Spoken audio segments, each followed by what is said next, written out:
Welcome to day 10 of 100 embroidery tips. ಈ ವಿಡಿಯೋದಲ್ಲಿ ಒಂದು ಸಿಂಪಲ್ ಟಿಪ್ನ ಶೇರ್ ಮಾಡ್ತಾ ಇದ್ದೀನಿ. ಅದೇನಪ್ಪ ಅಂತಂದರೆ, ಈ ಥರ ಎಂಬ್ರಾಯ್ಡ್ರಿ ಆರ್ಡರ್ ಬಂತು ನಿಮಗೆ ಬ್ಲೌಸಿಗೆ ಅಂತ ಅಂದಾಗ ಇಲ್ಲಿ ನೋಡ್ಬೋದು ನೀವು.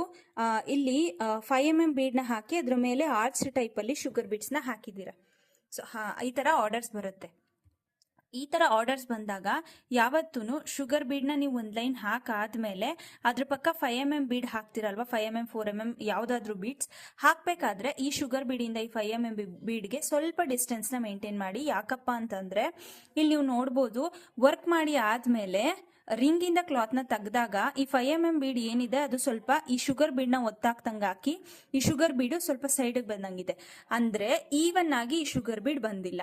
ಸೊ ನೀವೇನಾದರೂ ಈ ಥರ ಡಿಸೈನ್ ವರ್ಕ್ಗೆ ಆರ್ಡರ್ನ ತಗೊಂಡಾಗ ಈ ಥರ ಶುಗರ್ ಬೀಡ್ ಪಕ್ಕ 5mm ಬೀಡ್ನ ಹಾಕಿ ಶುಗರ್ ಬೀಡಲ್ಲಿ ಆರ್ಚ್ ಟೈಪಲ್ಲಿ ನೀವು ಎಂಬ್ರಾಯ್ಡ್ರಿ ಮಾಡ್ತೀರಾ ಅಂತಂದರೆ ಈ ಶುಗರ್ ಬೀಡ್ಗೂ ಮತ್ತು 5mm ಬೀಡ್ ಅಥವಾ ಯಾವ ಬೀಡ್ ಹಾಕ್ತೀರಾ ಅದಕ್ಕೆ ಸ್ವಲ್ಪ ಡಿಸ್ಟೆನ್ಸ್ನ ಮೇಂಟೈನ್ ಮಾಡಿ.